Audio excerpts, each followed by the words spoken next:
Go. Yo, what's up, y'all? We back at it again, another Thursday. Y'all already know what it do. Y'all know what's going on. Welcome back to Brotherly Differences, where we debate with accuracy, facts, and stats. You know, another one back. Episode 8 of 2020. Mike, what's up? What up? What up, man? I'm happy to be back every week. We consistent. We Man. consistent, man. We got to keep it up. The only thing that's certain right now, y'all, we not certain what's going to happen with the pandemic, what's happening with the coronavirus, with people. Stay safe, y'all. But one thing y'all can be certain about is every Thursday we going to give y'all a podcast. We're going to give y'all a nice little show. So we appreciate y'all listening to us, rocking with us. Like we always say to start the show, that y'all see us promoting it. Listen, like, comment, share, subscribe. We appreciate it. And we just going to keep going up from here. We got a nice show coming at y'all today. Y'all already know what we got to talk about. We're going to talk about some NFL, NBA. We got a nice little twist in the show today. Some of y'all ain't seen. So let's just get right to it. Let's not waste no time and get right into it.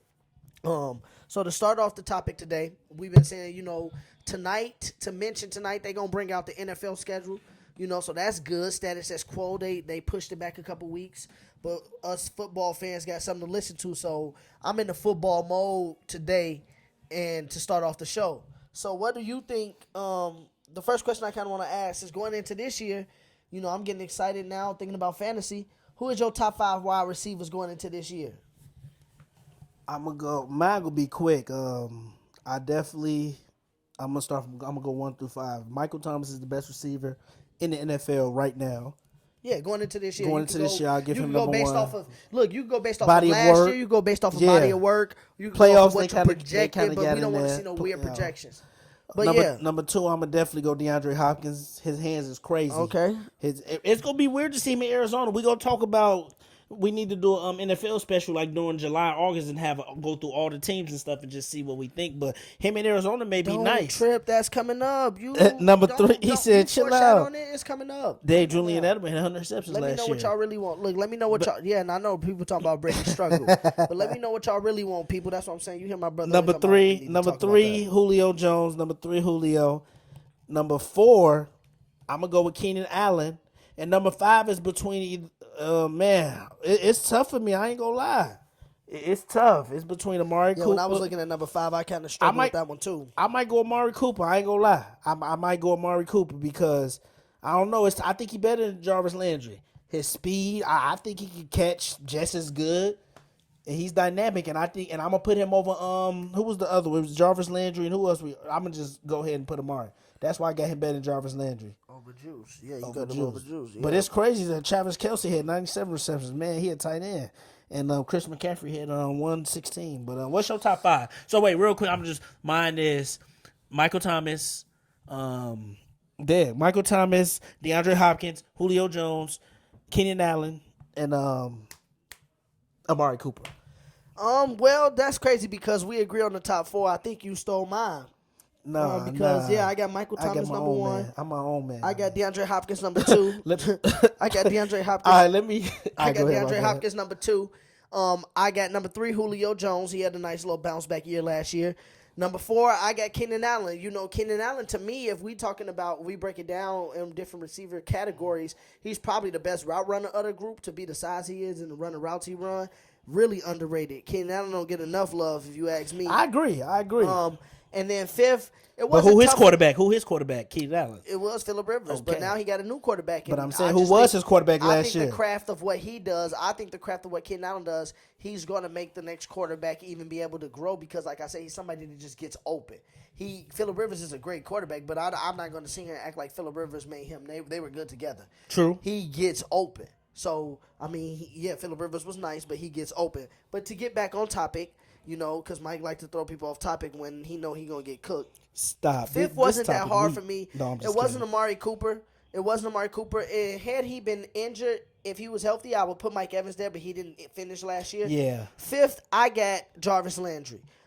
Jarvis Landry to me is another underrated guy. He's not even the best team on his team. Last year he was 10th in yards with 1,100 yards. Well, he led the Browns in yards and catches and in touchdowns. So true. He led them in touchdowns. True. So Jarvis Landry, you could argue that he was one of the best receivers on this team. When you look at his numbers, it was only him, Odell, and AB was the only receivers to have over I think it was 1,200 yards and over 95 catches one year. So Jarvis Landry has proven he's done this over time and time again, that this wasn't a fluke. So I feel like he should start getting the credit he do. I got him 5. Amari Cooper is a nice young receiver, up and coming, only 25 years old, but the amount of balls he dropped and sometimes not being able to run all routes on a route tree, I think Amari Cooper is sometimes limited depending on who is against and who he's playing against. I'm not mad at you putting him there for the top 5 because you can't argue with the numbers he had last year. But when I say top 5 receiver, I'm taking into account that this dude is a dog. It's not the scheme he plays, it's not the offense. He's a dog. And I would take Jarvis Landry over Landry Amari top Cooper. 10, but he ain't even the best receiver on his team. Well, you talking about best receiver on his team, but talk about who's on this team. It was arguably a couple years ago that Odell Beckham was just the best receiver in the game. So that's him, who's on his I remember team. people was arguing him and AB. Okay, then. So I remember that. if you say that Jarvis But Landry ain't the Odell, best, if you say that a lot of people say he overrated. All he is known for one catch. if you say that Jarvis Landry ain't the best player or ain't the best receiver on his team, and I'm saying who are you comparing him to, and you tell people you compare him to Odell Beckham, they'll say, okay. Amari your right point. now probably That's not better than bad. Odell, And if you low say key. Amari Cooper is the best receiver on his team, people But will I'm say, saying well, who's Amari receivers may on be his better team? than You'll both say, of them. Okay. Amari may and be better than stop both it. of them. Now you really need to stop. Odell Beckham better him on one leg. Honestly, CeeDee Lamb. So you don't think by Odell his overrated? second year or third year in the league, CeeDee Lamb may be the best receiver on that team after this year. The rookie from Oklahoma. Yeah, Just watch. yeah. CeeDee Lamb may be the best receiver on that People team. been talking For about real. him a lot. For I real. saw what my guy Talib used to do to Amari Cooper when he was in Stop Oakland. it, Talib. For real. Stop it. Amari Steve Cooper, Smith used to burn Amari Talib. Cooper solid, but Amari Cooper also is a little bit yeah. We'll see though. We'll see. Yeah. I think But Amari those Cooper about to kill him. that going into this year, those will be my top 5, Same. and that's subject to change because my guy Cortland Sutton could step up in there. You know, there's a few Stop. guys that could come back. Odell could need to have a bounce back year. You know, AJ Is Green, Cortland Sutton AJ even Green top 5 in missed- the division? AJ Green missed last year. Is he even top You know, 5 in the division? Chris Godwin had a ball out year, but he just got to show me more because he a young up and coming dude too. So we'll see. And I'm not even finna answer as Cortland Sutton's the top 5 in the division. He's the best. He's the best receiver in the division. Him or Tyreek. Stop Hill. it. It's Tyreek Hill Keenan Allen. easily. Keenan Allen. Yeah, Tyreek. Oh no, My bad. Keenan Keenan Allen. Allen. Then I think Keenan Allen better than Tyreek. Yeah. And People then gonna be mad I don't got Tyreek in the top 5. Cortland Sutton Tyreek top 6. Tyreek 6. Actually, Tyreek may be better than Amari Cooper. Tyreek is up there. Yeah, Tyreek Hill's another No, one. I'm gonna He's go with up Amari. there, I'm but gonna go with yeah, Amari. Tyreek Hill. I'm gonna go with Amari. I'm sorry. He's up there. He actually can run routes too. Yeah, but he's up Tariq there. may be 5. I wouldn't be mad. I'm at. Ooh, that's tough. Tariq actually 5. I changed mine. I'm putting Tariq 5 over Amari. I don't know how I forgot about Tariq. Wow, look, it didn't No, even Tariq- take him to no, re-listen for to real. the episode. He changed it in the middle No, of the Tariq episode. Hill is better than Cooper. I forgot about Tariq. I'm tripping. Yeah, you. So yeah, tripping. I got told Tariq you at it's 5, a but few he ain't better. I receivers- don't think Tariq better than Keenan It's Allen a few though. receivers I could have put over Amari Cooper. That's why I told you tripping. I've been trying to tell you was No, tripping. you're right. So that means Landry is 7 for me. No, Landry 8 because Odell's 7. And if AD come back, AB top 5. AB. AB and go back to number 1. But what's the next topic? I know we What's the next topic? No, you can't just say what's the next topic. You got to ease into it. You know, you kind of got to ease into it because it was a nice segue I was about to do. We was talking about Amari Cooper. My bad. Yeah, we was talking about Amari Cooper, and we was gonna stay in Dallas. Okay, so let me do this, man. No, I'm just playing. I'm joking, man. Mike funny though. But yeah, we gonna stay in Dallas, y'all, because we were just talking about Amari Cooper. But let's talk about what everybody in the sports world and the news been talking about. Because let's get the elephant in the elephant. Talk about the elephant in the room that some people want to shy away from, the Dak Prescott situation. But now, people, it is a new twisted element to the Dak Prescott situation. Go figure. The Dallas Cowboys got a new situation. And the new situation is they signed Andy Dalton, ex-Cincinnati Bengals starting QB, as the backup QB to a 1-year, $3 million deal with $4 million incentives based on regular season and playoff achievements if he has the chance to do those. So Andy Dalton could potentially make up to $7 million in 1 year. Note that Dak Prescott only made up to $2 million last year. And people in the media are thinking that the Cowboys are using this as leverage against Dak Prescott to make him sign whatever deal they want him to sign versus his own deal.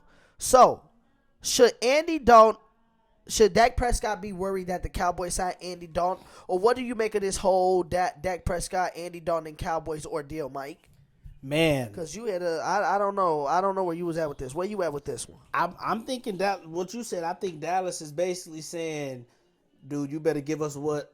You better take what we gonna give you because Dak Prescott, dude, we just signed Andy Dalton. He could take your spot. It could be like a Nick Foles. So if you They basically trying to pay him his money. And my opinion on that, they should pay him. Dak Prescott really, I don't know. To me, I don't know if he overrated or underrated. But man, he almost threw for 5,000 yards this year. He threw 4,900. He 65 completion percentage. That's actually his third worst for his 4 seasons. Then he threw 30 touchdowns on 11 picks. So man, I would pay him. I would pay Dak Prescott for sure because this is his 4th season. I will say though they didn't win, so they looking at that like, are you the quarterback to win? Because they do got a lot of talent. So I think they should pay Dak Prescott. That's where I'm at. But what they are saying with this Andy Dalton signing is basically saying you better take what we give you because you're replaceable. That's for me. I'm excited to see what you're going to say about this. Well, you hate Dalton. Well, right? No, I don't hate him. I just didn't think much enough to talk about him.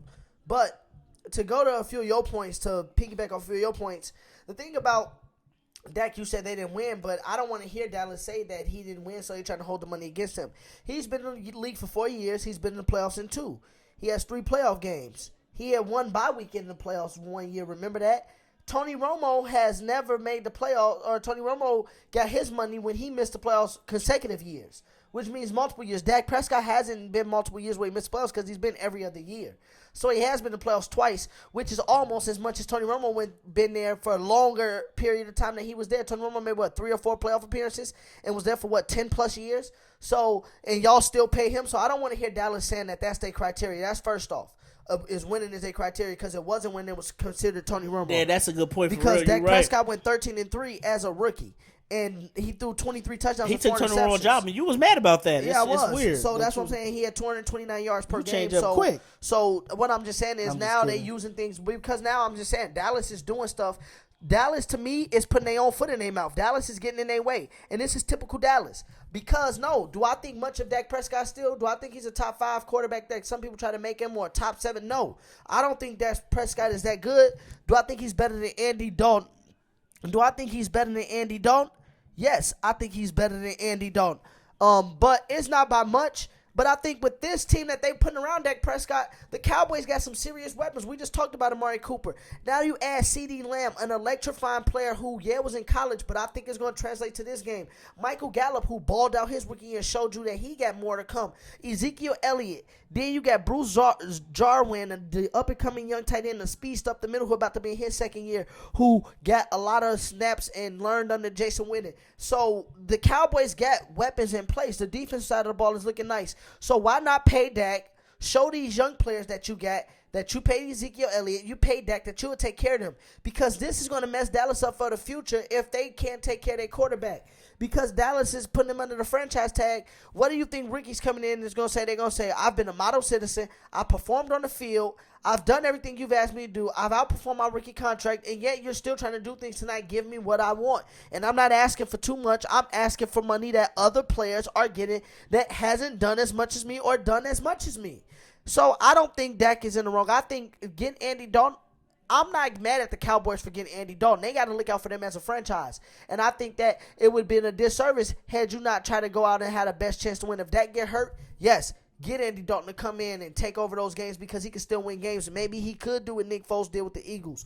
Who knows? But to sit here and get Andy Dalton for the reasons that we think you got Andy Dalton, which is getting Andy Dalton to make Dak sign a deal, that is wrong because then what you're going to do is make Dak not sign a deal, plant in a tag, and say if Dak balls out this year and leave. Other players are going to say, like, dude, they're not loyal. So when years to come, when we say, well, why are players not re-signing with Dallas? Why are players not taking this? Why are players not doing that? We could probably go back and point to the Dak Prescott situation and see how they handled this. And to me, the way Dallas is handling this, it's all wrong unless they get his man his money. If they try to blackball him into making him sign the deal they sign, everything they doing is wrong. But if they give him his money, this Andy Dalton thing could be a blessing in disguise and work out for all parties. Okay, yeah, I like it. I agree. We agree on this. So, I'm taking up for Dallas and stuff. I was taking up for Dallas and stuff and things like that of that nature, but Dak and like that in that nature. That's because fair is fair, wrong is wrong. The dude deserves his money. I feel like he's outperformed his contract and he's done his due. You haven't heard about him in the media. and things like that, and he's just about his job. He does his job. So I really think that he deserves what he's asking for, and what some of these other quarterbacks is getting, and they haven't done as much. Yeah, I really do. And Andy Dalton, with these weapons, if I'm Dak, what I'm saying is now I'm like, dude, I want my security, because now if I do get hurt under this franchise tag or lesser money or less guarantee, y'all get Andy Dalton, who is not. He's like, I thought Andy Dalton was slightly overrated, but like I said, when you put him in an environment like this with weapons around him, he's won with less in Cincinnati. So what makes you think he couldn't win now? He's won with less. So I don't know. I think that it's a tricky situation. But in the NFL going on right now, it's a lot of teams, not just the Cowboys. There's a lot of teams that's not signing their players that they just drafted in the last couple years. They're not signing them to fifth-year options. And I wanted to talk about your team because, that's what we're doing the show. I want to get your opinion on about why do you think the Bears? Do you agree with the Bears for not signing Trubisky's fifth-year player option? And it's another polarizing player in Leonard Fournette, who was a college sensation with the LSU Tigers, and then Jacksonville Jaguars was a big crave. Do you agree with the Bears and Jaguars on those two players, and that's two of many, that didn't sign their fifth-year option? Do you agree with that? Do you have a problem with the Bears not re-signing or not extending Trubisky? I don't mind it because it's going to make him work harder, and now he has competition, so he just got to get better. This your fourth year. He may come in as a starter in training camp, but I think they're going to have to fight for it. I don't think they didn't sign Nick Foles for no reason, and he's a Super Bowl MVP, so I think he's going to it's going to be a competition in training camp. But what I'm glad they didn't sign the fifth-year option. Like, dude, if you perform this year, you will get paid. You will get a certain contract worth your value, but if you don't perform, we got Nick Foles. So I think this is good. They didn't sign it, so I'm happy about it. What you think about it? We know what you think about Nick Foles. What about the one thing about Trubisky is when you say they didn't, you was happy they don't pick it up. What if he killed this year, and then he becomes on the market? What do you think is gonna happen then? That would be I would take that loss. I would take it because, like I said, I really don't think if he does kill, give him his contract. I don't think he's going to turn it down. Where else would he want to be? If we lose him, that's our fault. But I'll say it right now. I won't be a hypocrite. I won't be mad if he kill and go somewhere else. Okay, so you'll be on the record as saying if he kill and go somewhere else, that's not. But would you blame the Bears? I wouldn't blame the Bears. Okay, I blame Ryan Pace. I don't like Ryan Pace as a GM. You said the Bears are doing the right thing. Yeah. I wouldn't give him his fourth-year option because fifth-year option. Okay. His first 3 years is really mediocre. Number 2 pick, he's mediocre. So I wouldn't sign him. If he kill and do good, then we just gotta take that loss because he hasn't showed me none. I'm not even talking about winning. He hasn't shown me enough to be like, I'm gonna sign you. That he's that next level quarterback, basically. Yeah. But if he do good, I'll have to eat my. What word. about Leonard Fournette? Do you think Jacksonville should have declined him, or should have re-signed Fournette? What about him? I think they should have re-signed him because maybe they didn't do it for the injuries, and he got to prove himself. And if they lose him, that's their fault. In this situation, I think they should have gave him his fifth-year option because we know he can play elite. He's got to stay healthy. Yeah, because last year that man put up 1,152 yards, but he only had 3 touchdowns, though. But it's not like he's not performing over 1,000 yards. No, yeah, he averaged 76 yards a game and 4.3 yards per carry. But yeah, I mean, and he's produced at his position better than Trubisky has. I would agree. I would have picked up Leonard Fournette's option because the Jaguars have been trying to trade him. No, they've been looking for partners to trade him. So I do not agree with Jacksonville because Fournette was basically that offense. And last year, the one thing I want to give Fournette credit on is that we don't bring up the dude caught 76 passes for 522 yards. And he didn't get in the end zone with it, but he did catch 76 passes. He wanted to prove to people that he could catch out the backfield as well, too. Healthy, he may be a top 5 back. So total last year he had 1,674 yards total. So injuries matter though. So but last year he did play 15 games, so he got over that hump. You know, the second year was his worst year. He played 8. The first year he played 13. He played 13 his rookie year. So it's just that one season. Through 48 games, he's played 36 games. So yeah, it's not that bad. But it's really not that bad. A little bit more durable. I didn't know he played 15 this year. For some reason, I thought he played like 12. With Trubisky, I'm kind of 50-50. You know, on this. If I'm the Bears, always 50-50. I'm 50-50 in the simple fact that I've seen him play good. I seen Trubisky play well, and I agree that the culture in the Bears have done more than they've done in the past. They have tried to be progressive in a way, but I feel like offensively they haven't tried to be progressive and helping Trubisky out, get him the full repertoire he needs. And I feel like last year it was Matt Nagy kind of coaching against himself. It's kind of that Dallas Cowboys syndrome of beating up yourself. You know your personnel at quarterback, yet you're trying to go outside of that quarterback's character, outside of that quarterback's strength. So do I think that's on Trubisky? No. Do I agree with you that he has to prove himself on a consistent basis of a level? Yes, I do. But I feel like if they put the pieces in place, he could show that. So I'm 50-50 about it, because if he kill and another job becomes available, this is my thing about trusting these organizations. The Bears traded up to draft him when they didn't even know about having to trade up. And then a few years later, stupid. He gets you to the playoffs. He has an injury, and then this last year, the 49ers played us. Then this last year, he has a pretty okay season. And now all of a sudden, you know, Bears fans is calling for in 3 years he hasn't shown me enough calling for that man, saying that, you know, it's a do or die year for him. It is whatever. We can lose him. We'll let it be. We gonna let it just be whatever. That's exactly how y'all sound. Acting like the only playoff game that the Bears have been to since they Lovie Smith days was his fault that they lost. Like he missed the field goal kick. Like he didn't drive them down the field. He ain't that bad. He not that bad. Like I said, he stole for 3,000 yards 2 years in a row. He played 15. So I don't know. It's not 14. as Jacques for me. It's not as easy as that question may sound. He hasn't threw 25 touchdowns yet. Some people think that that's easy. They think that that's easy to just do, to just turn on and turn off. He hasn't threw 25, but he threw 24. Come on now. Now he's being petty. He started 12 games his rookie year and threw 7 touchdowns and 7 picks. This year, 17-10 ain't bad. 17 touchdowns, 10 picks. Okay, and he's calmed down on the picks. 3,000 yards. He threw a fourth of his interceptions his first year. Weak though. I don't. I just when I watch him, I don't know. He cool. He can run. I ain't gonna lie. I like his running. He's definitely elusive in that pocket, and he got speed on him. But we'll see. I'm glad the Bears did it. We didn't pick up Kevin White. Our draft has been bad the last few years, so we'll see. If he have a good year, I won't eat my words. I just hope he sign with us. I hope we can give him money. If we give him $100 million, he'll come with us if he had that good of a season. Hey, I feel it. Hey, I feel it. He ain't leaving. I feel what you're saying. Let's stay on the topic of quarterbacks then, because we talking about him. So let's just stay on the topic of it. You see, as in the first round, the Packers drafted Jordan Love out of Nevada.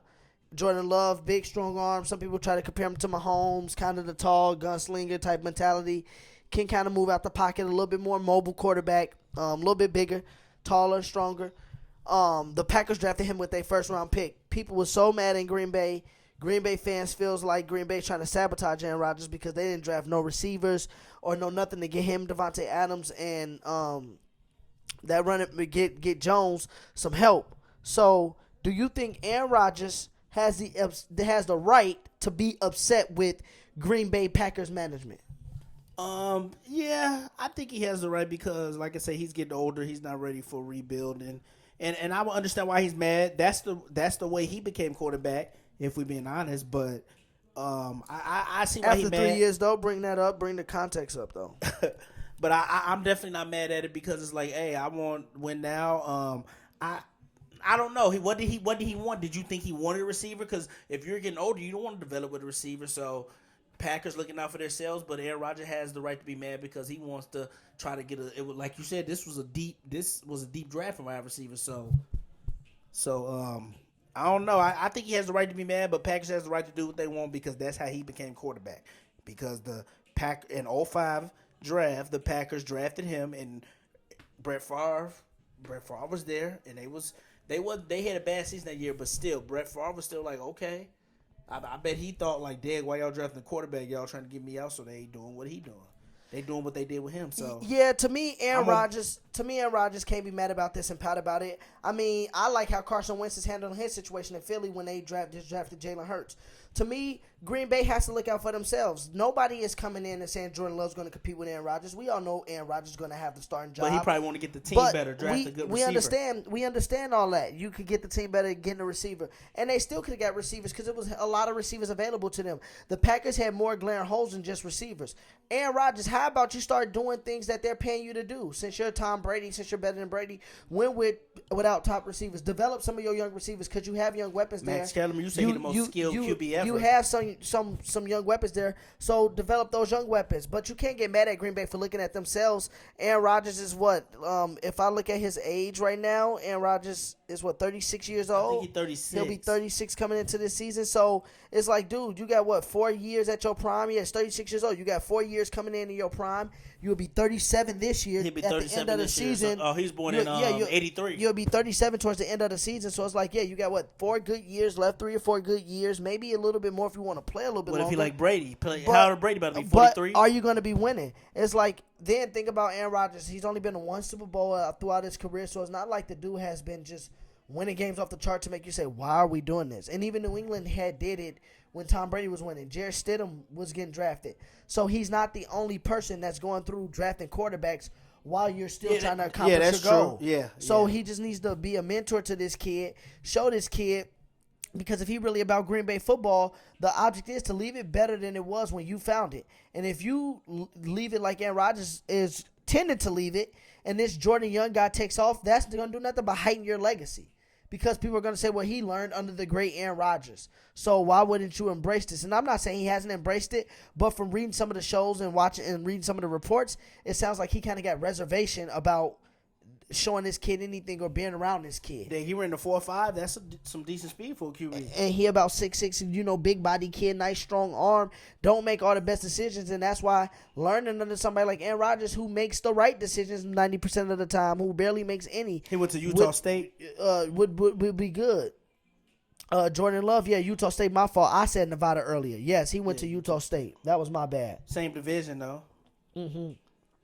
They're rivals. He threw a lot of picks. BYU and Utah State are rivals because they both in Utah. I did that game 2 years in a row for my Sport Radar job. I don't know who. I think BYU won the year before. No, Utah State won the year before. Actually, Utah State killed them the year before. And I think BYU what they won see this him, last year. he threw 17 picks. The year before that, though, he threw 32-6 the year before. Yeah, they was 20 good and that 17 this year, and 8-6 his freshman year. Yeah, he lost a few weapons this last year. Tight end, he lost his tight end and a couple receivers from that Utah. So his State sophomore team. year was his best year. But yeah, they played LSU versus LSU. He didn't have a bad game last year. He played against the talent. But yeah, Aaron Rodgers don't have the right to be mad, like you said. That's how he got drafted. But I also think Green Bay looking out for themselves, and I think Aaron Rodgers has nothing to worry about because we know he's going to be the starter.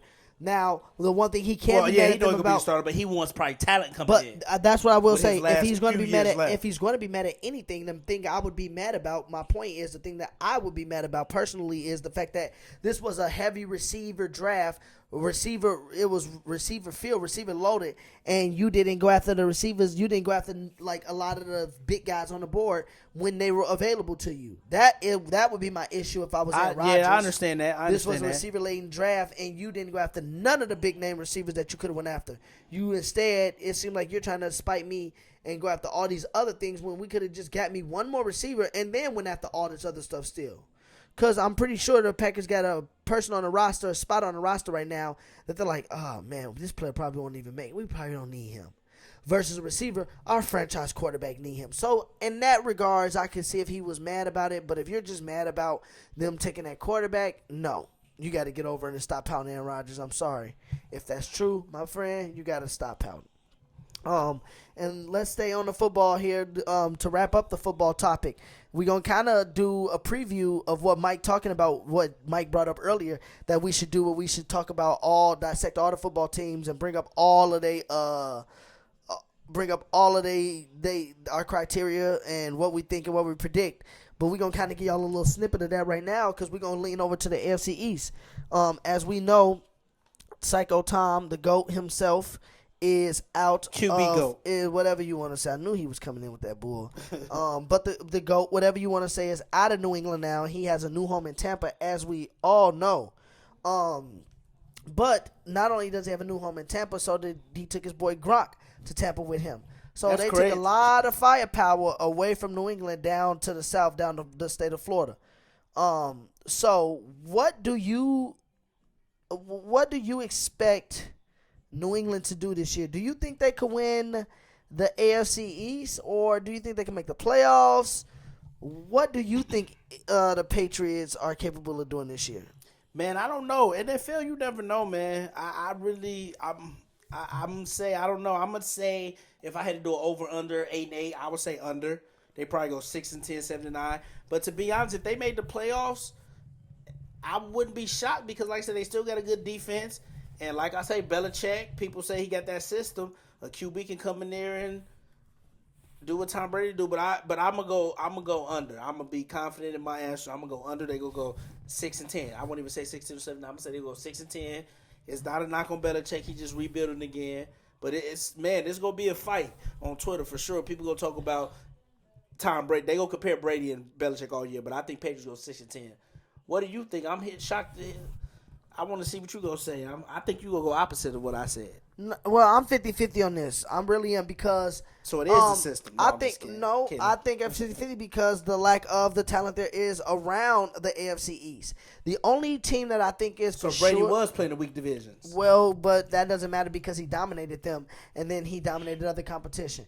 So that doesn't matter. What I'm saying is it matters because in this situation, see, Brady just won. In this situation, to me, they all could beat up on each other. Miami will get their few wins in. New England will get theirs in. Or the Bills will get theirs in, and then the Jets will get theirs in. So I feel like that division is a lot of uncertainty because there's no alpha male there. If you want to go into this season saying the alpha male is the Bills, if you want to go in there saying that the alpha male is the Bills, you can because they was a playoff team last year. They got nice up and coming weapons. They added Stephon Diggs. We know what they did in the offseason. We see the defense they got with Ed Oliver, about to be a second-year player to Houston. So the Bills could make a point and say, no, we could be the favorites. But I wouldn't be shocked if New England was 9-7, 10-6, maybe even 11-5, and won the division. So, no. So, yeah, teams made the playoffs with worse and close records. So, yeah, I think New England could win the AFC East. I think they could possibly win it. They still got the defense. They still got the team aspect around them. It's just about how good do those other teams get. How good is Buffalo going to be? Are Buffalo going to be consistently good? The Jets. People love Sam Darnold. And are the Jets going to take that next step? Is Sam Darnold going to take that next evolution to being a franchise quarterback? They did get Denzel Mims. That's a nice young receiver with Robbie Anderson, Le'Veon Bell. They just picked up a nice little backup running back to Le'Veon too that just did the other day. I can't think of who it is. I would have to look it up to see. But we would have to see. It's a lot of inconsistency. So to sit here and act like New England just don't have a shot, then that's crazy. I think they still have a shot. And I mean, it sounds crazy, but even without Brady, this division's been under New England's spell so long, it's kind of like you got to prove me otherwise. I got to be proven I got to see something different to be proven different is my point. I feel you. Okay. When it comes to answering that question. If New England gets to the playoffs, let me ask this question because we got a little bit of time before we go to the next segment. If New England do get to the playoffs, though, what does this do to Bill Belichick's legacy? I think it definitely heightened it. People already think it was his system, and that was the reason Tom Brady was successful. Don't get me wrong. Some people give him both. Some people give Brady credit and just say he had Belichick, but there's a lot of people who just say it's all Belichick and Brady's just a system QB, so we'll see. And it's going to take a few years. I'm not going to say anything. I'm going to wait to see if he's going to stay within 5 years. So I think for me it'd be time. But I think if he wins the Super Bowl this year, it'll definitely heighten his legacy. And that'd be crazy if Patriots played the Bucs and he won. But man, I don't know if he have a bad season. I think some people, a lot of Tom Brady fans, are going to come out and say, "What's up with that system?" But I won't say anything. I'm gonna wait for at least give me 3 to 5 years to critique him. But I do think if they mediocre, people's going to just say, "Okay, he needs time to build his roster." So, what do you think? Well, no, I agree. If he wins, he wins. Depends on the fan. If they win if they win a division, they win a division. I don't think that hurts Brady. I think what Brady does will cement his legacy in Tampa, and what Belichick does after Brady will cement his legacy. So yeah, I don't think it's gonna be that bad of a look. for either one. I think that Belichick just don't want to do bad. Like, you don't want the Patriots to start acting like they tanking. I don't think they want to do that. No, I think he had too much pride to tank. No, that's my point. I don't think you want to do that, like, at all, because then that's not gonna look good for you. Yeah. So I mean, that's where I'm at with it. But yeah, we will definitely get back. That's what the Jets just signed. Frank Gore. That's who it is. Frank Gore. And they took him from Buffalo. Frank Gore's still in the league, chugging away. He gonna be Le'Veon's backup. But yeah, y'all, that was football. I told y'all we had some football coming at y'all today, right out the gate. We gonna have some more football coming up with things to go here. Like I said, right now football is giving us the best sense of everything. They've been status quo with the draft, bringing out the schedule. Hopefully they be status quo that we can get a season, because man, there's something to look forward to with football. And we'll have a show with all of our predictions, AFC, NFC. We'll run down each team. We'll run down some of the key games. Before we go, Mike. I mentioned that the NFL schedule comes out tonight. I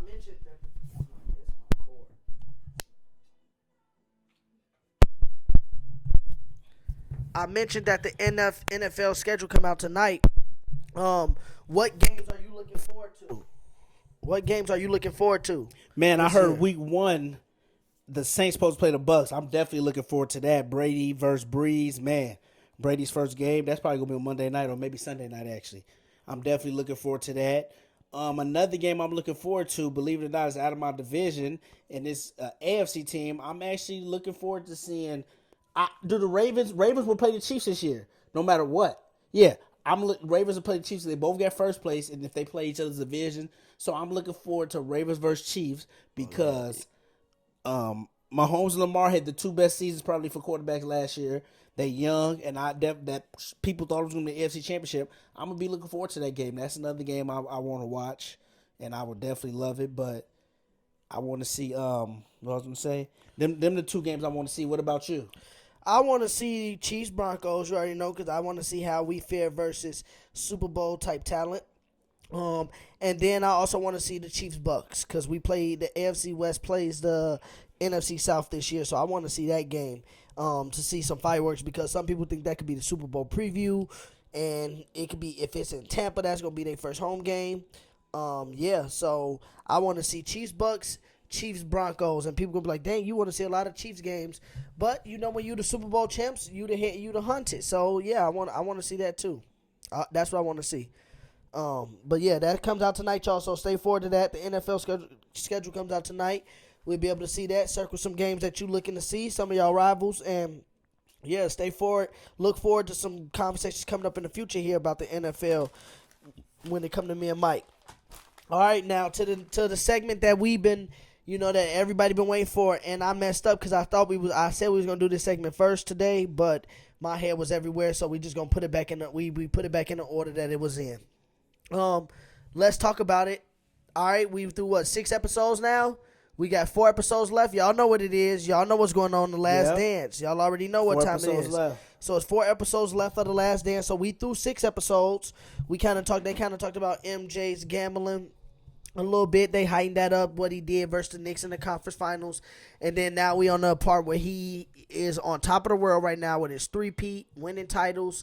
But he has some decisions to make, because some things are finna happen in his life that's going to change him. You can say for the better or for the worse, but the next episode is going to focus on those changes and what happened. But to get us started off on some topics, based on the segue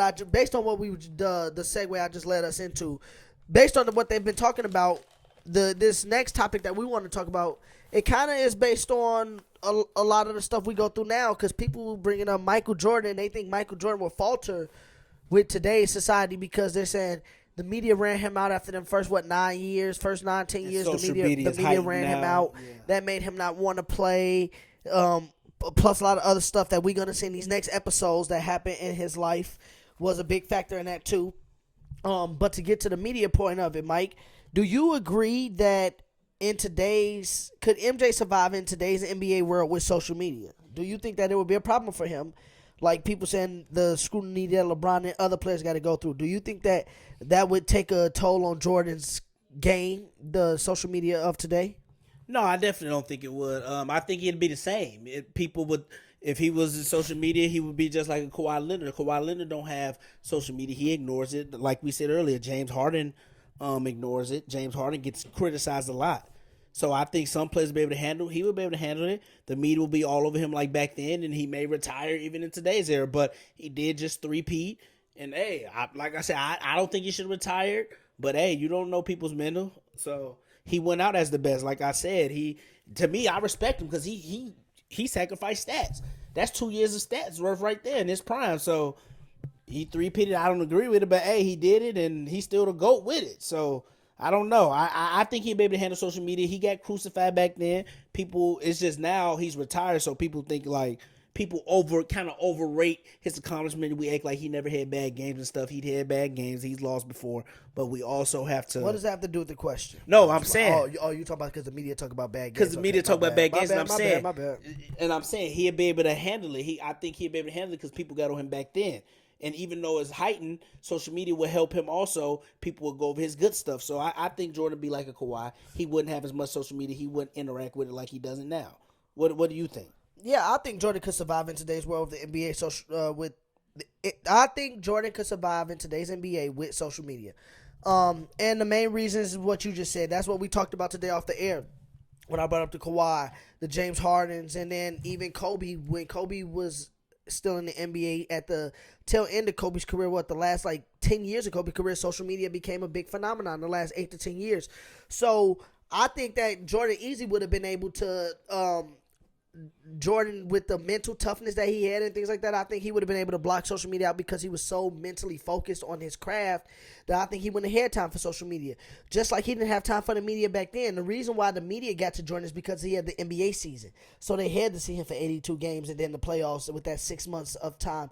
But in the offseason, you didn't really hear about Jordan like that. You didn't really see Jordan like that. All he did was golf in the except offseason. for when he made appearances and stuff like that at certain things and events. So I think Jordan is more private, and I think it goes by your private. It goes by how you are as a person. Social media is a choice. It's not something that you have to do. You could choose to partake in it. You could choose to not partake in it. Also, the shows too. Talk about that. People. The daily Wright was shows, saying Jordan didn't have the daily shows always coming at his bad games when he had bad shooting. But the one thing that Jordan had was newspapers. That all the shows is basically everything that you wanted to say in the newspaper is basically now on TV.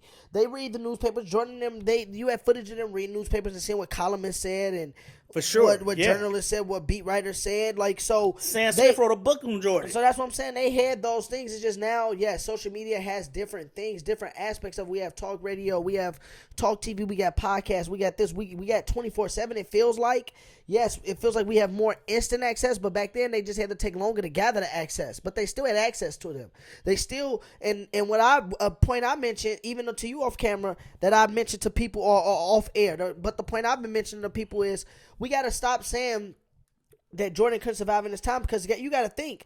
Jordan could be responsible for the start of the social media, period. I'm not saying social media like Facebook and Twitter and Instagram. No, Michael Jordan didn't start that. What I mean by starting the social media, period, is the scrutiny. People were so interested in Michael Jordan, the media started, covering this dude to having all access. You see this documentary he got now. Kobe might be having one because they follow Kobe at the end of the season. So what I'm saying is Jordan kind of started a trend where Jordan had Jordan had a lot of media attention for somebody in the 90s compared to now it might not look like a lot because yes, the media, everything gets like back then $100,000 was a lot of money back then. Now $100,000 is not a lot of money. And League Pass, they didn't have League Pass. And that's my when point. He first so started back then the media attention Jordan was getting was huge. It was a lot. It was compared to the media attention that a lot of our media people get now. It's just now it comes from different mediums. But back in the 90s, for that type of attention, no other athlete, like they even said, they were saying, Will Bondon was saying, no other athlete got that much attention besides Muhammad Ali. Michael Jordan even passed Muhammad Ali. He became global. Jordan had a lot of attention. So social media may fuel Jordan also because, what his dad said. That's what I'm saying. About telling Michael he can't do something. That's when you tell him he can't do something, and that's when he really That's when he started try to doing it prove you more. wrong. So that's my point about the social media. I'm not going to keep bringing it up as if, okay, social media would have broke Jordan. No, we're going to find out what broke him in 93. Yeah, and he's why going to he left explain it 94. next episode. He's going to explain and it I'm for telling sure. people it's deeper than just basketball. Basketball, it has a lot to do with a lot of things, but people got to understand that life happens outside of basketball, and I think that's what got to Michael Jordan. That life happened outside of basketball, and Michael Jordan saw that a lot All of his people endorsements was getting affected by that too, and maybe he wanted You remember to, at the beginning of maybe episode he 6? felt like at that time and that the people closest to him needed him more than he knew that those people, because he groomed the Bulls. To me, Michael Jordan groomed the Bulls for them 2 years he left, and he was confident that Scottie and them could hold down the fort. Maybe not win the title, but he knew that they would be fine. He knew they wouldn't be scrubbish. He knew the Bulls wouldn't 95, struggle. his arrogance got the best of him, though. He knew the Bulls wouldn't struggle. You know, I felt like he had to deal with stuff outside of basketball. And that's what the life of the family. And like I said, man, that's why I tell you, don't be interrupting me about topics. Because I'm like the segue king, because the next topic talks about why certain people think he left. And it's about his gambling. Would you consider Michael Jordan a gambler? Like, do you think he had a gambling addiction? What would you, do you call him a gambler? Do you think he had a problem? Yeah, I think he got a gambling addiction, but I don't really care. He's not breaking a crime. Some people just addicted to gambling. I guess he said it's competitive. It's being competitive. It's not about his gambling. I think he's super that's where I competitive. was going with it. That's where I was going with it when it comes to gambling. But even if he does get a gambling addiction, I don't really care. It's like, okay, that's his business.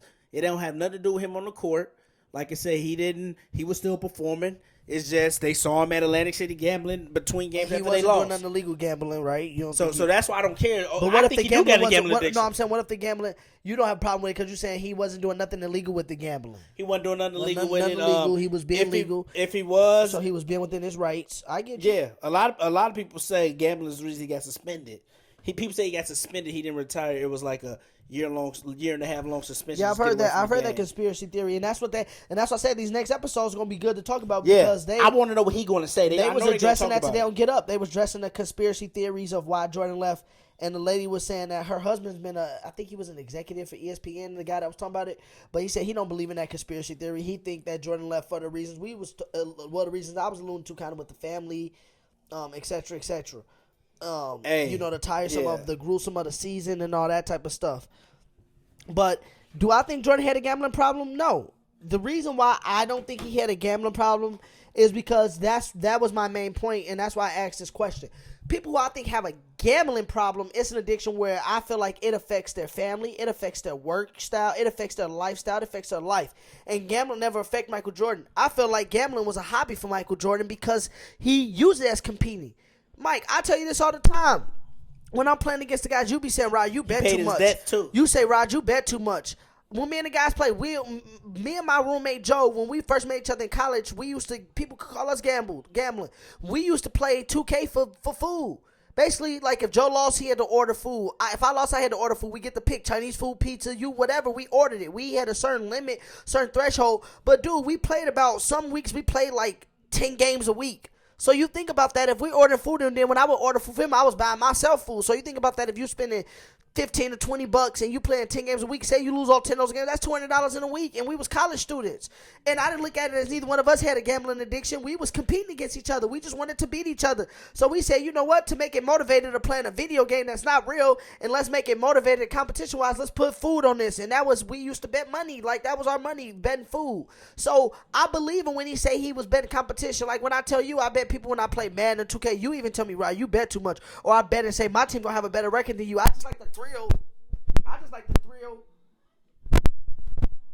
the thrill of beating you.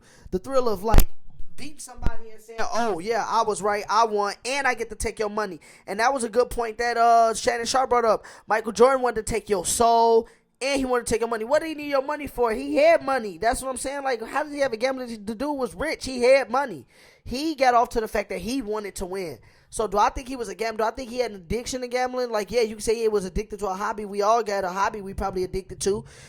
Some people addicted to certain hobbies. Other people that's not addicted to. But it's like, to me, I don't have a problem with it when it doesn't affect your livelihood. When it doesn't affect your work, when it doesn't affect your family, when it doesn't affect those things and you're not putting yourself in jeopardy or other people in jeopardy, then to me it doesn't bother you. It doesn't bother me because that's what that man's like to do. Nobody would have had a problem with it if Michael Jordan knitted for 23 hours a day when he didn't play. Everybody got different hobbies. His was he liked it to compete. And then when he competed, he liked it to gamble to compete because that's what motivated him outside of basketball. Like he said, he never gambled on basketball, and that was my big thing. If he had a gambling addiction, he would have gambled on stuff that could have been affecting his livelihood, which was basketball. What do you got to say to that? That's a good point. You actually right, because like you said, he was just being competitive and stuff, and that's really not a problem. I don't know. The reason I say he was a gambling he had a gambling addiction because they say he just always just try to bet for money on golf and stuff, but that could be competitiveness. So like I say, either way, I don't really care because it's his personal life. I don't like to get into the NBA players' personal life. I just critique them on the court stuff. So to be honest, I really don't care too much about it. But I would agree with you more. It's more of just he got a competitive drive, and they all said that he used to hate losing cards. So yeah, Magic said he didn't let us go to the room. He stayed up that night until he beat me in cards and won his money back and took some of my money. So yeah, competitiveness. But no, I feel you. Now this next question, I kind of looped it into two because it kind of go hand in hand. Basically, and I know we just speculating because we said they was gonna talk about it on the next episode. But we go dive into it now. Why do you think Jordan retired? That's gonna be the first part of the question, and then the second part of the question is: do you think the media overblowing the Jordan scandals or his lifestyle caused him to retire? Do you think that had any role in his retirement? So the two-part question is, why do you think he retired at the top of the game, on the top of the world, champion, best player in the world, best player in the league, arguably one of the best players of all time, the height of his career? Why do you think he retired? Do you think it was the media overblowing stuff, trying to find things on him, or do you think that he was just tired? Or do you think that it was other reasons that we don't know about? I'm gonna ask you a third question on this too. I want to know, but so I definitely I can't wait to hear what he says for episode 7 or 8. I'm excited to see what he's going to say why he retired. But I'm going to say the reason he retired. And people's going to get on me for this, but I really think his dad's death and wanted him to play baseball, and I do think it had something to do with the media. And I basically don't think they appreciate. He was basically kind of mad about them getting in his personal life. He didn't feel appreciated to the game, so he basically said, "I'm gonna leave y'all. I'm the cash cow. I'm gonna leave y'all." So I think he was just. People say he was ready to retire after 91. So I just think Jordan was feeling unsatisfied. He was mad over the contract still because he thought he should get paid more, but he honored his contract. But I think it has something to do with all three. I think it does have something to do with his dad's death, and he wanted to show him.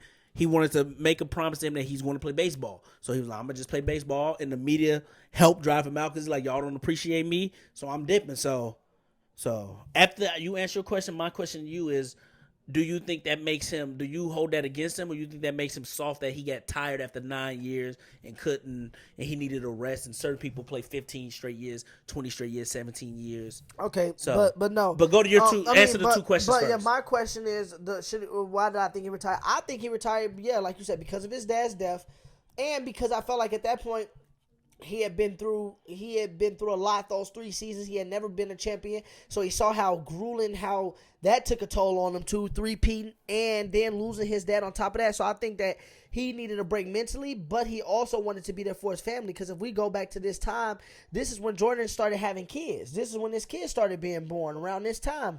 And then his dad just died. 91, 93. His dad just died. He got young kids growing up. So I think that played a role in it too. And yeah, he might not have felt appreciated by the media, but I don't think the media drove him out as much because him and his dad were so close. Like you said, I think his dad, he wanted to carry out some stuff to his dad. And then he also knew that his dad didn't allow him to let basketball tear him down. He didn't let what people said about his basketball tear him down. And I think Michael Jordan needed a breather from that because he was already getting torn down from him losing his dad.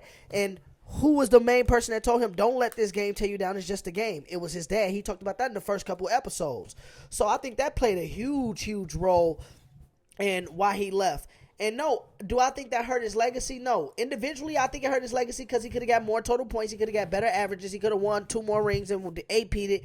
And that in that sense, no, yes, it hurt his legacy for him. But did it hurt his legacy and the simple fact of how we should look at him or how we should judge him? No, not at all. Because when that man was there, he did things that people didn't do. He played 82 game seasons back in, forth, and out. He didn't want to sit out games. He gave you everything he had every time he was on the floor. And like he said in 98 on a documentary, like he said when Dennis Rodman left to take that break, if anybody needed a break, it was him.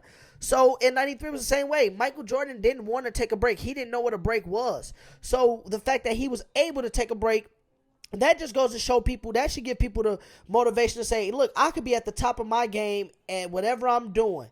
But if it's mentally dragging me down and it's killing me, and I know that there's other things that I need to do to get myself better, I need to be able to step back and reevaluate things and then come back with a clear head like he did. And you saw when he came back with a clear head, he was still on top of his game versus I would rather him do that versus stay in the game, knowing you're mentally deteriorate, knowing that life is hitting you and grabbing you by the horns and life is kicking your ass, and you stand put and then you getting destroyed by life and falling off the cliff. Versus recognizing that, taking a step back, rejuvenating yourself, and then bam, hitting it back hard and finishing out your career, whatever you want to finish out strong like you started it. So no, I don't think it was soft. I think everybody's life is different. Everybody don't have those circumstances and those situations to go through. So that would be my answer to your third question. Would be no, I don't call him soft. And do you think he was soft for that? No, I don't think it was soft because the thing is, he still, even though he retired for 2 years, and I don't think he should have, but he still came back and he got 6 rings. He still got more MVPs and stuff. So he still came back and dominated.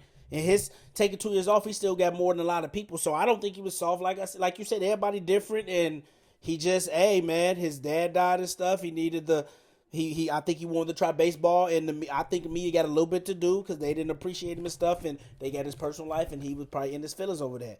So that's really where I'm coming at it from. And I agree. I don't think he was soft for it. Hey, he needed a break, came back, and still dominated. So I think that's a benefit for him. Yeah, no.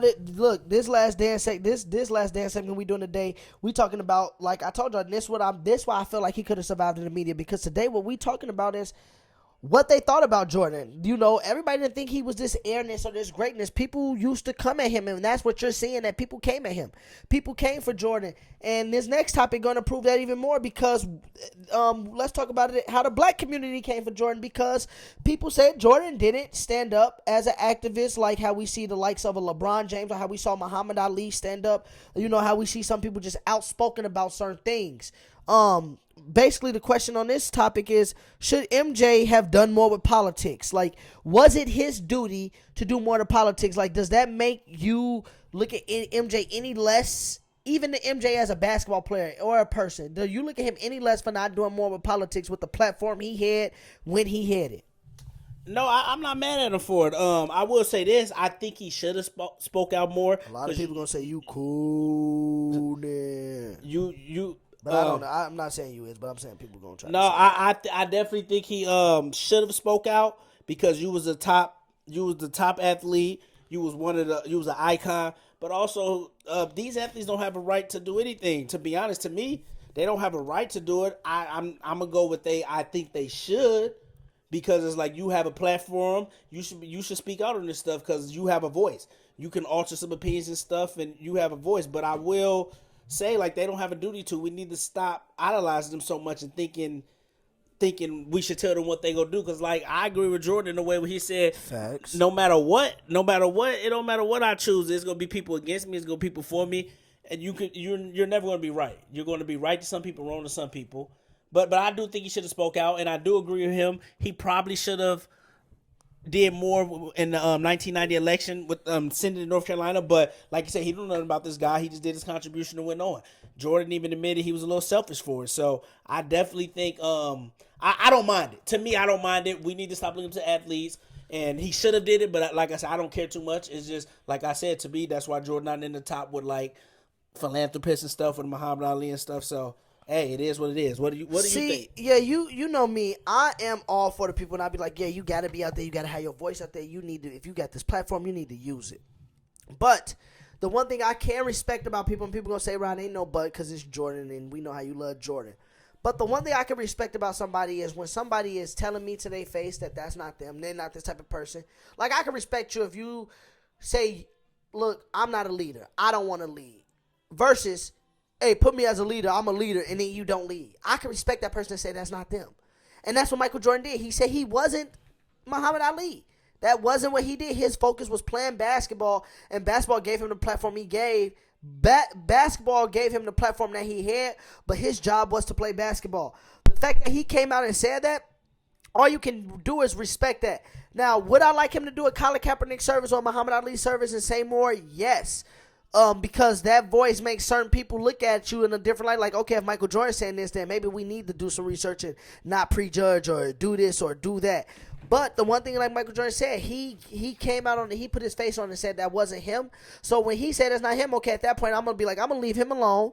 I'm not saying he not force people, but that's not his fight. He don't want to speak up on it. It's kind of like the person who you know is a good person, but they don't speak up on the bully being a bully because they don't want to get into it. That's on them. That's what he chose to do. We all got our own things that we could choose to do or we could choose to say. It's not my job to say that man ain't do nothing because, like you said, he's given his contributions before and went about it. Some people like to move in silence and do their stuff in silence. So I don't know what that man did. At the end of the day, would I would have liked him to step up a little bit more? Yes. But again, like I can't get on somebody. I would like him to step up more. I can't get on somebody when it comes to politics because I'm not the biggest fan of the politics. So I can see where Michael Jordan is coming from with saying like the politician stuff, the corrupt stuff. Now speaking on things in the inner city. He's probably a little selfish too. He wanted his money. He was still getting his money though. He was still. I'm saying he was just for his money. He didn't kind of want to help out the community. Was he really for his money? He said it was mainly for his craft. The money, he cared about basketball. But the money for me came from like all that money came from his craft, and that's why I try to tell players now: if you just get good at what you want to get good at and do what you want to do, all that other stuff is gonna fall into place. He has gave donations before too. I don't think Michael Jordan ever played for the Nike and for that. He didn't even want to go to Nike. He played the game where he wanted to just play basketball, and people saw that he was so good at it. All that other stuff just fell right in his lap. That is my point. So that's what he wanted to do, and that's what he did. So he didn't have to. He gives donations too. He didn't want to talk politics. He didn't want to be in the forefront. And look, you just got to respect that. That man said that. That's what he said, and that's him. Me personally, I will speak up. I will say something. I will try to put the community on my back.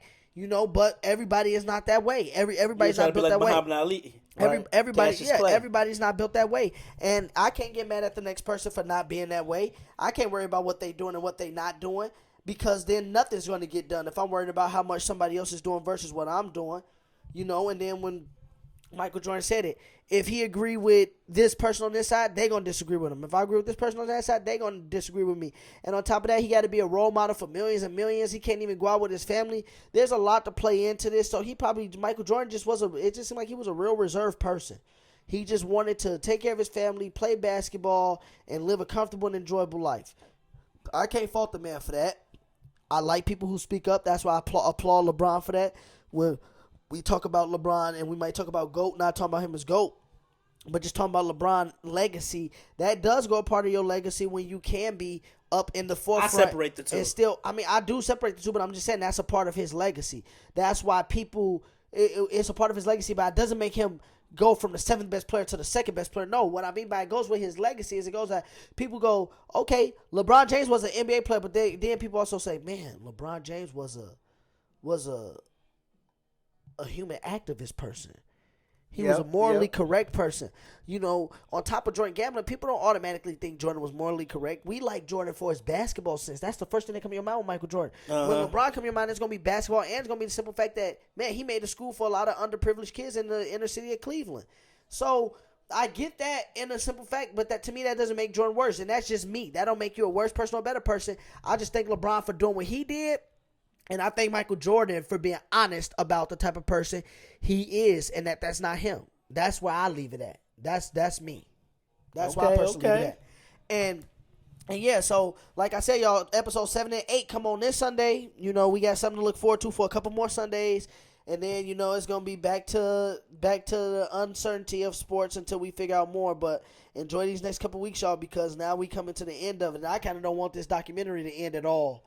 I don't. I love this. I don't want it to end at all. I love this. But yeah, so we'll have more on these next episodes next week, on episode 7 and 8. So stay tuned on that, and we're gonna be joining those conversations too. So I'm interested to see what Jordan did in his little hiatus away from the game of basketball. But to the next segment, y'all, this is something new now. It's not something we're going to do all the time, but I've been trying to tell y'all as the people, we've been trying to get y'all involved because this is y'all show too. We want y'all to be interactive, so I feel like this is one of the first interactive things that I get to share with y'all and do with y'all today. So yesterday on Facebook, on my personal Facebook, I tagged Brotherly Differences in it and everything like that, and we had our comments on there and things like that. I basically tagged y'all in here and I asked for any of my followers that follow Brotherly Differences or me or Mike on Facebook. I tagged Mike in it too, so people saw it. I asked people I said, the status said on quote, what are some topics y'all would like me and Mike to discuss, to talk about on the podcast tomorrow? Go. Told them to put topics. What we're going to do here is we're going to go through the list of questions, address the person, tell y'all how we know them. We're going to state their question, and then we're going to answer their question. We calling this the fan forum, and this the fan topics, okay? So there's not nothing we taking credit for to come up with these topics. These the fan topics. You ready for this one, Mike? Yep. Okay, so these some of our people that support us, that's with us daily, that like our stuff, that talk to us, that's with us. So the first question is from Jeremy Brown. Long-time friend of mine, grew up together, St. Paul, Minnesota, played basketball on a couple youth teams together, went to UMD together, college together. We was a roommate for a little bit. So Jeremy, one of my guys, got a couple businesses. Jeremy got going for him in Atlanta. Cool dude, one of the most funniest dudes I know. So Jeremy Brown's question was from Atlanta, what is Cam Newton's legacy right now? Mike, what is your question? What is your answer to this question? Because they're going around and asking, should Cam Newton be a backup? What is Cam Newton's legacy to you right now? Jeremy's question. Man, I would say he got to earn his spot back, man. He got to earn it back. That's what happens when you get injured and stuff. And he didn't have bad relationships, but hey, he got injured and you just got to earn your spot back. My legacy for him is he's in the league. I think he's a starting QB. He got an MVP. He went to a Super Bowl, so I would respect him. I definitely think he's not a top 10 QB. I'll give him a top 5 black quarterback. I would say, you mean all time or you mean top 10 all time? He's not top 10 all time. Right now, I would say he's top 15. I would say he's top 10. He's top 15. In the last 10 years, he's a top 5 to 7 quarterback. I would say in the last 10 years, if you take his body of work, I'd say Carolina did him dirty.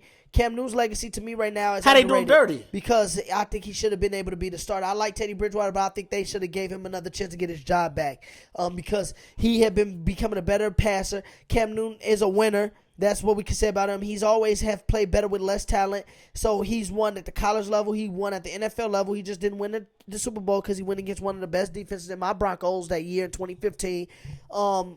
And he, like I said, he is devoid of offensive weapons. Give him some time with a young Christian McCaffrey who would have been in his third year this year. Cam haven't had the pleasure to play with him fully because Cam's been hurt. So I think Carolina kind of did him bogus, and then they tried to lie about it, and he came out and exposed him and said he never wanted to leave. So yeah, I think they did him dirty in that way. They probably shouldn't have got rid of him, but like I said, you got to prove yourself. And to me, his legacy is going to go down as a winning quarterback. He got a contract. I'm saying to me, his legacy is going to go down as a winning quarterback, and he starts town to win the Super Bowl. And if he wins the Super Bowl, his legacy you could throw him in that top 10 arguably because, like I said, Cam Newton has put together. But I think Cam would rather 10-year stint. I think Cam wanted to go too because he was going to be the backup. They was going another direction, so they probably did him a favor and got rid of him, and he's going to try to start somewhere. So, but yeah, they probably should. He's did a lot for them. He probably should have started. But hey, man, next question. You injured. Next question, I feel like was a good one. It's from D Adams, who is our stepmother. D Adams out of Minneapolis, Minnesota. She asked a real good question. I feel like she said, when young people specialize young, does it hurt them or does it benefit them? What current or past professionals specialized young that benefited them, or whom did it hurt? On this topic, I'll go first. We could go with actors. We could go with sports people. We could go with anybody. I say it does both. What I would say this: if you are specializing as a young person, I think that's a benefit. That's a benefit because it puts you out there so you can see, the highest level. You can see how hard people work. You can see what to do and what not to do. You can kind of get pointers early in life. I feel like you get thrusted into life a little bit earlier. Now, where it hurts you at is the simple fact that if you're so good early, a lot of people tend to give you a pass. Like, no, they're the best. They don't have to do this. They don't have to do that. They could get this. They'll give you a loophole here. They don't have to put in this work. They could do this. So then you tend to become complacent. And then there's people that's your age that starts working a lot harder because they're not where you are. And by the time y'all become of a adult age, they have became better than you because you was given loopholes while they had to fight through everything. And that made them even work harder and appreciate it more and not take things for granted. When you take things for granted, that's when you can get passed up. And this has happened to like people like Gary Coleman is an actor that it happened to. I feel like young and it hurt him older. You talk about athletes that happen all the time where they produce young and by the time they get seniors in high school, they kind of fall off the face of the earth. Look at your guy Julian Newman who did that. Akil Carr. You know, some of them was proteges young. But they fell off. Akil Carr still like the D League and stuff. And yeah, well, Akil Carr not doing bad, but I'm saying now you don't hear about them as much. Yeah. But it was good for them because they did get that exposure and they did get out there. What about you? I'm gonna go with I don't mind it, specialization. I'm gonna go the athlete route. I'm gonna go with sports wise. There's nothing wrong with people wanting to play one sport. It depends on how far you want to go, how much work you want to put in. If you want to specialize and say I want to go to the NBA, you got to put in crazy work. No matter how tall you are, no matter how much you weigh and stuff. Athletically gifted help, but you got to put in work. So I don't mind specialization. If you're going to be a variety, I don't mind that either because there's players who play football. Iverson played football and basketball. LeBron didn't play a senior, but he played football and basketball. I would say don't specialize if you do wrestling and basketball because it's the same season. Yeah, but yep. I definitely would say even if you want to play baseball, there's nothing wrong with it. Either way, it's good. It's just how much work you want to put in as a kid. Some people have the gifts and some people get it naturally, but you got to put in work. And specialization is cool. You just got to put in that work. You just got to keep working. That's what we took from that. Next question is by James, our big brother James, our older brother. James said, "What is the future of sports in the Matrix?" And arguably, some people think we're living in the Matrix right now. Yeah. To define the Matrix, when he asked this question, I took it as sports in a virtual reality world. So I took it as humans being able to be the objects in like a video game or in the actual sport that we see on TV. Like us being the actual object. That's what I took this question as. It's kind of So what I do you feel think? like the Matrix. If you ever seen the Matrix, kind of, Yeah. it's kind of like you said, a virtual. That's how I took from it too, like kind of like a virtual reality and stuff. I feel like that's conspiracy theory. I don't know. Like I said, I don't know. This is a hard topic for me to say. I don't believe in it for now, but I could get. My opinion can change if with new evidence. So right now, I'm gonna say I don't believe in that. Yeah, but we could believe it could happen. I'm not saying it's not real, but right now I won't believe in it. But I do believe it's certain. I believe it's really much a thing that they trying to put into the works. I feel like with sports in the sports in the Matrix, but I don't feel like it'll be good because I already feel like nowadays we just talked about social media. There's people out there that already can't identify from social media from reality. So then putting them into this virtual world and letting them actually experience it. Some people might come back from it and be just totally disengaged from reality, and some people might not never come back from it. Like literally, some people might not come back from it. And it's a show a friend of mine was watching. I forget the name of it, where they actually was playing in a virtual reality world, and the guys in there was like these fighters. It was a fighting game, and they was in there. He was these fighters, but they was going there. Then they became the fighters, and they became like having relationships with each other. One of the guys became a woman, and one of the guys became a guy. And one of the guys wasn't even sleeping with his wife no more because he was just so infatuated with playing this game and like having this relationship with his guy friend. But he was a woman, his guy was the man. So it took his real life mind and made it into this game, and he didn't even want to do real life stuff. So I think if we come to sports robots like that, I think it's all trippy. That could be virtual reality for sure. I think that if we start letting these things, if we do sports in the Matrix, I feel like people could play this game, but like now how you play in the NBA, we play in this reality world. They get to leave the arena and disengage and go home. But some people might be so invested into this virtual reality world that they don't know how to disengage and go back to reality, and that's a scary sight. Yeah. So that's a crazy one. But that was a good question by James, man. James always keep me on my toes. We be having some good enlightening conversations. We got a couple more questions here. Lamar asked a couple questions. Lamar, first question was basketball role players, and then he asked the G League versus college. I'll let you address the role players, and then I'll address the G League versus college just for time constraints. What do you think about the role players question? He has basketball role players. If he mean by like NBA role players, I think what he's asking, I think role players are important for sure.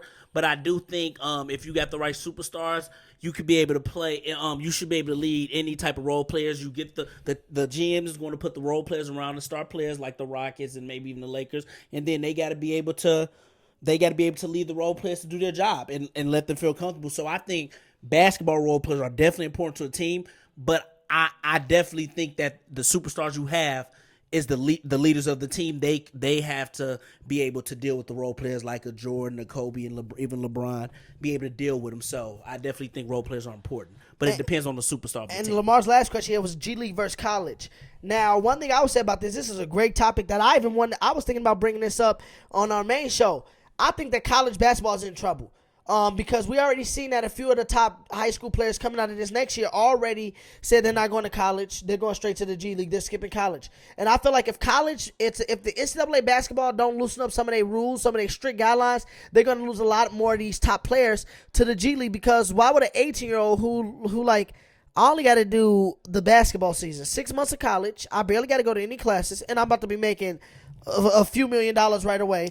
Why do I need to follow? Why do I? No, I'm saying G League versus college. I'm talking about college thinking. Why would I got to go to college, follow all these rules? I'm going to be a top pick. I'm a top player already in the country. I'm about to be a top pick. I'm about to be making millions of dollars within less than a year. I just got to get through this college basketball season.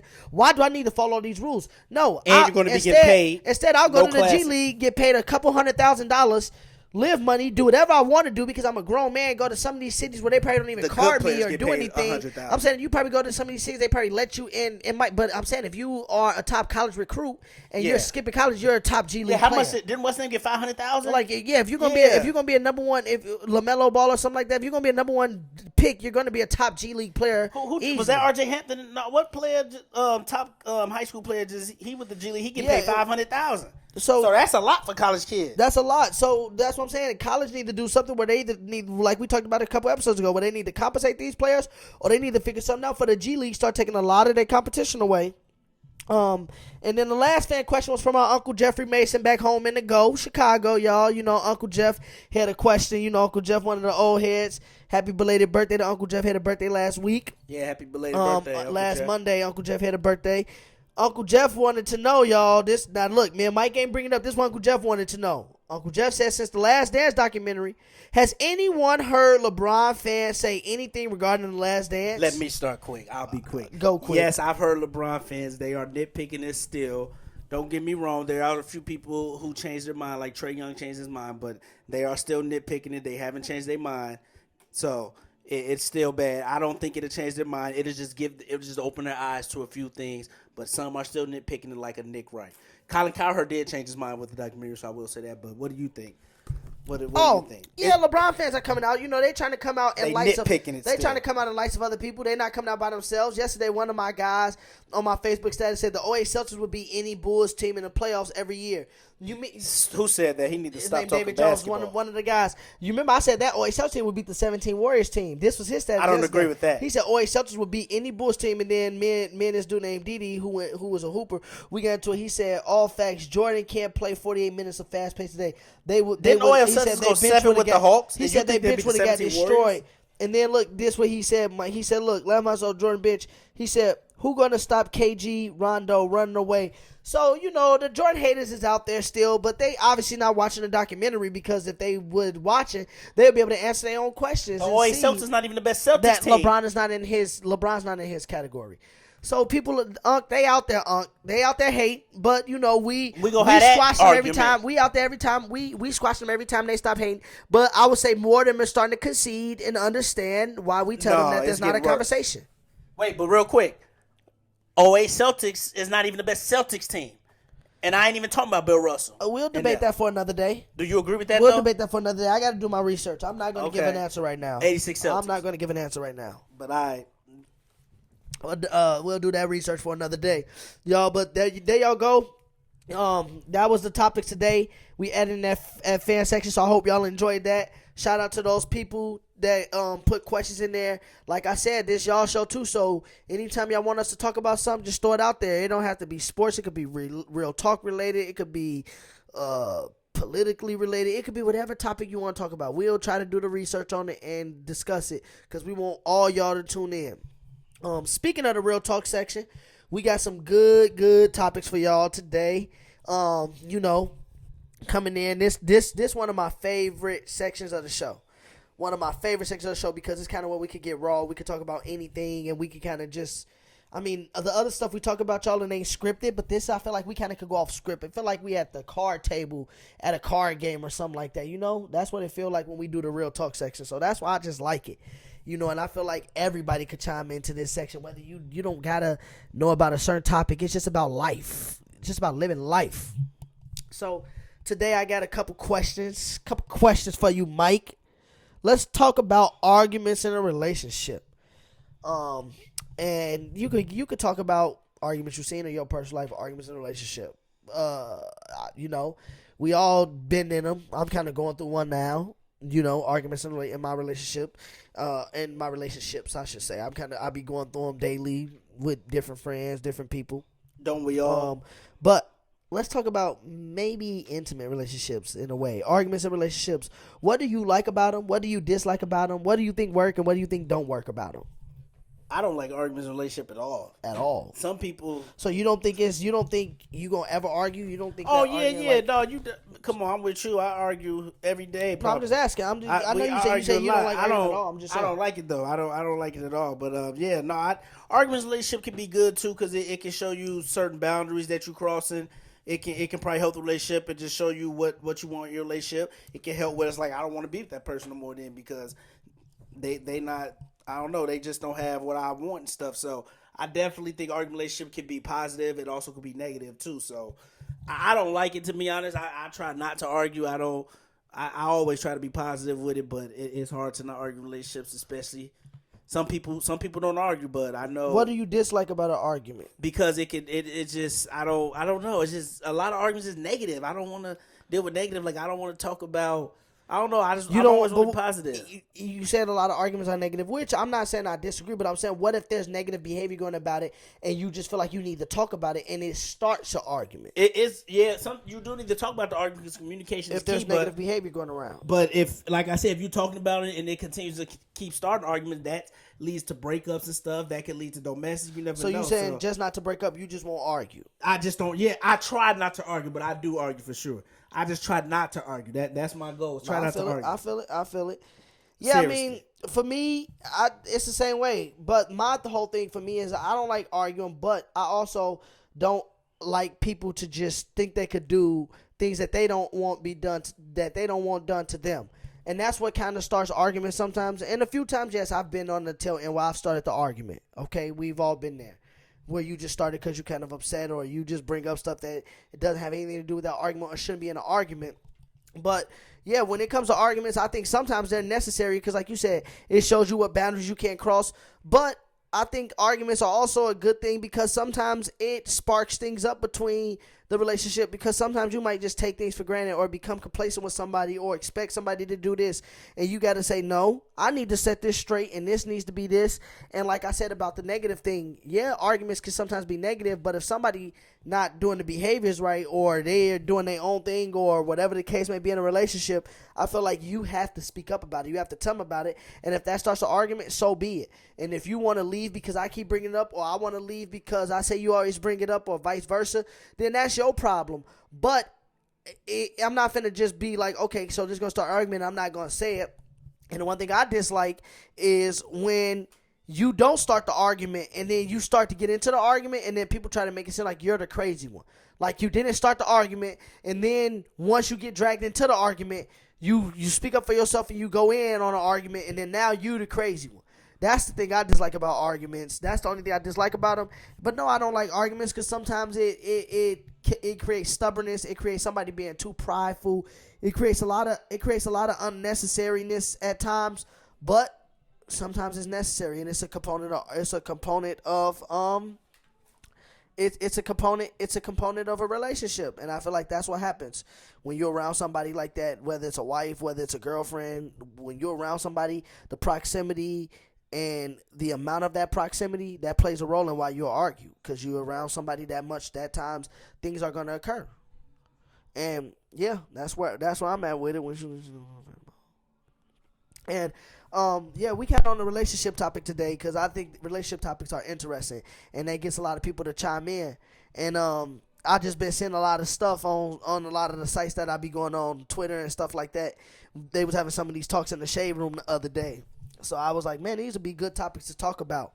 Yeah, so to piggyback off that, the topics to talk about, interesting topic that really interests me is, say if you saw your friend's girl out with another dude, right? And you saw them kissing and you knew your friend and that girl was together. When do you think is appropriate time to release the info to your friend that you saw his girl being dirty? Or do you think it's appropriate to release that info at all? Man, it ain't my business. Seriously, it ain't my business. I ain't saying nothing. I'm sorry. You ain't gonna say nothing at all? It ain't my business, G. I don't know. It ain't my business, man, for real. I ain't gonna lie. It sounds bogus, but it ain't my business. For real. No, I feel it. It ain't my business to an extent, but if it's Brother one of my, different, maybe. Cousin. if it's one of my guys, I feel like it's got to be one of my close guys. I couldn't go back and say, yeah, I saw your girl who you love and who you talk about to me, and I saw her kiss another dude. I would have to tell. And if they didn't believe me, they didn't believe me. Or if they girl didn't like me, they didn't like me. But my loyalty is to my guys, because also I would have to tell, because that's just, yeah, you just dirty, and my loyalty is to my guys. But also you got to be careful, because if you don't tell your guy and he found out about that time and found out you was there somehow, he probably gonna think you had something to do with it, or that you was trying to do something. So it is a slippery slope, but I feel like the friendship matters. If it's one of my day one guys, one of my main guys, yeah, I'm gonna tell him, or I'm gonna tell her to tell him, or I'm gonna tell. Okay, it ain't nothing wrong with that. But It ain't nothing wrong with that. That's what I would have to do if it's one of my day one guys, because yeah, man, that's just crazy. That'll be messed up if you see that, and they thinking about marrying each other if they got kids together, and then you out here living foul.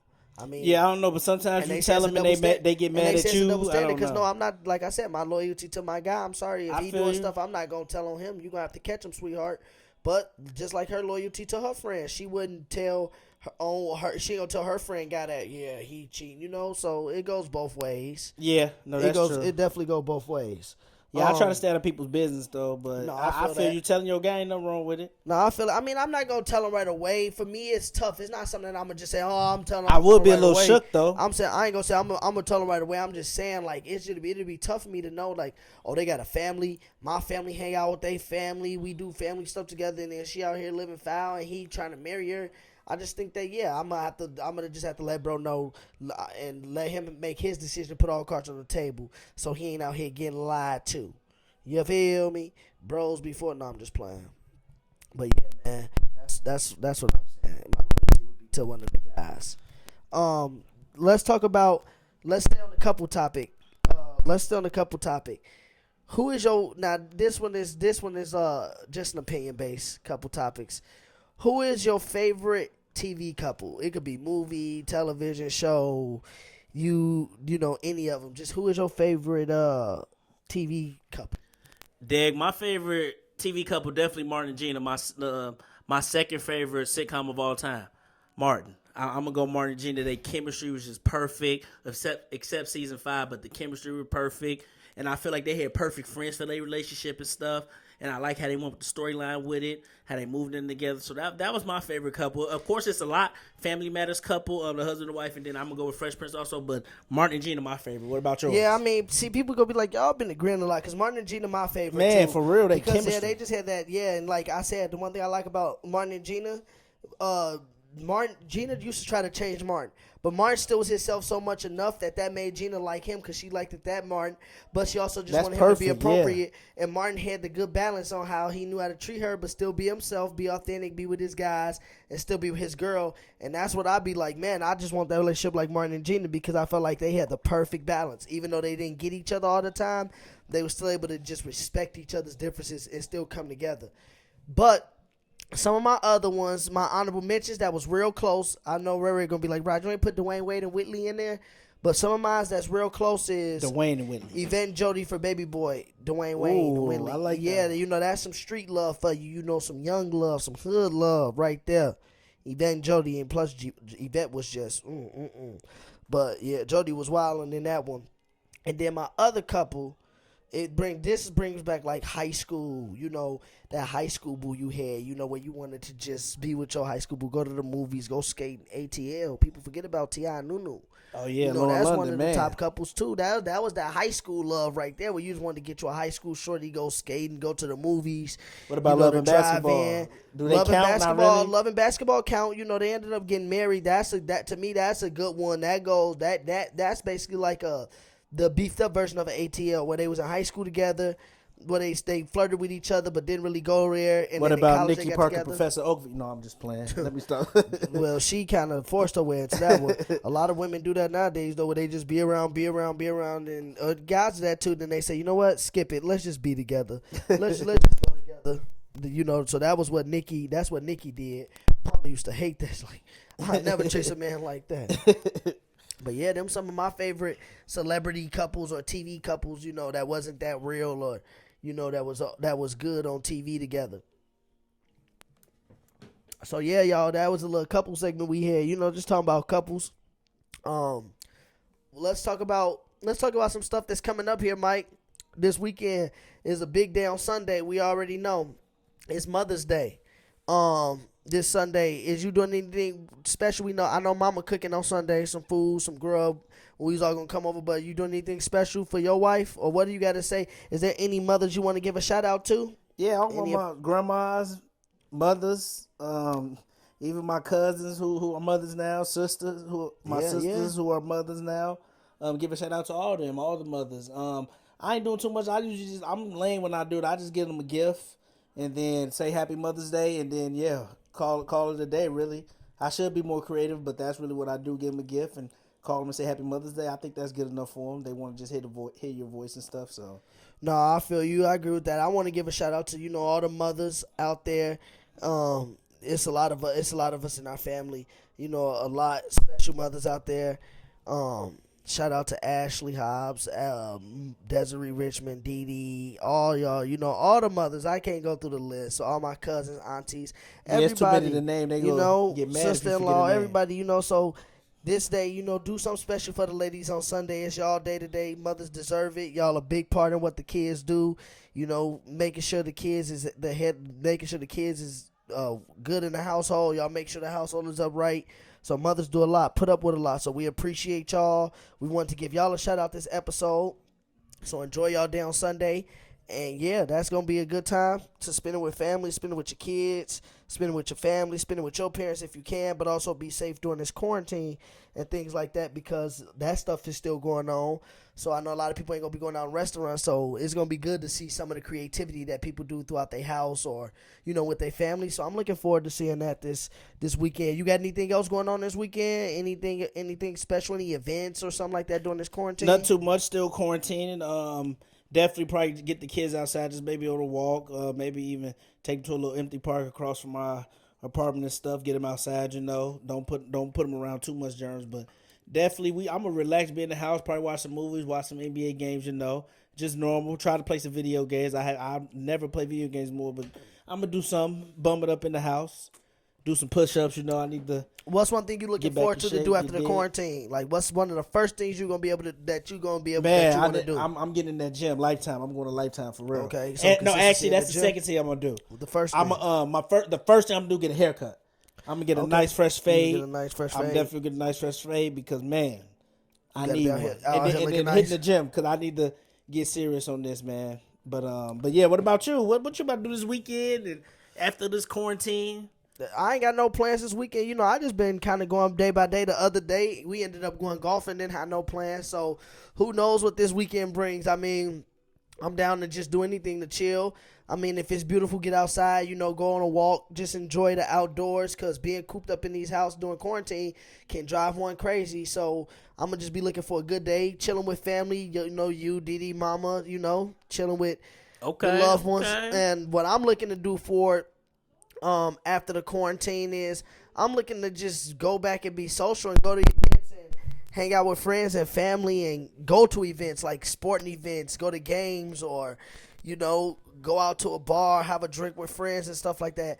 Not so-called looking to turn up, looking to travel again. I wanted to go to Valley Fair this summer a lot of times. Ooh, Valley So, Fair, there's man. a lot I'm of trying stuff to I do want that to for do real. that I'm going to be looking forward to if they, lift this ban. But I just hope that everybody stays safe. And then by the time that, everything lifted, we could be back and people don't have to be, uncertain about stuff. I want everything to be certain though when we come back and for everything to be good before we start making decisions like, okay, let's just do this just to do it. So that's where I'm at with everything. So those would be my plans. And then to keep getting brotherly differences going. That's my future plans, sure. to keep getting this bigger and bigger and giving our fans more and more and more and more of us so they could just know that we're going to be here to stay, that this ain't no quarantine thing, that this is going to be us, that we're going to be here to stay. This is what we doing. So we appreciate y'all rocking with us. And yeah, another episode in the books. Like we said, we had 5 episodes the month of April. We starting off May with a good bang. Next week we'll be back again. We about to bring another line of podcasts to the collection where we're gonna voice over a game. So we're gonna watch old games and So I voice can over expose that. you. Yeah, no, To I'm show you definitely, to I'm show you definitely your gonna lies expose you be telling. And you telling me to watch, I'm definitely going to do some exposing. And that's only for a certain crowd. So yeah, everybody. But won't anybody listen to can that one. watch. Everybody can watch definitely. if you into it, or if we talk about a game that interests you. If you want to see how we come up with what we come up with players and rankings, see what we see when we watch the games. And then, like I said, y'all could comment on that. We just got a whole platform coming out.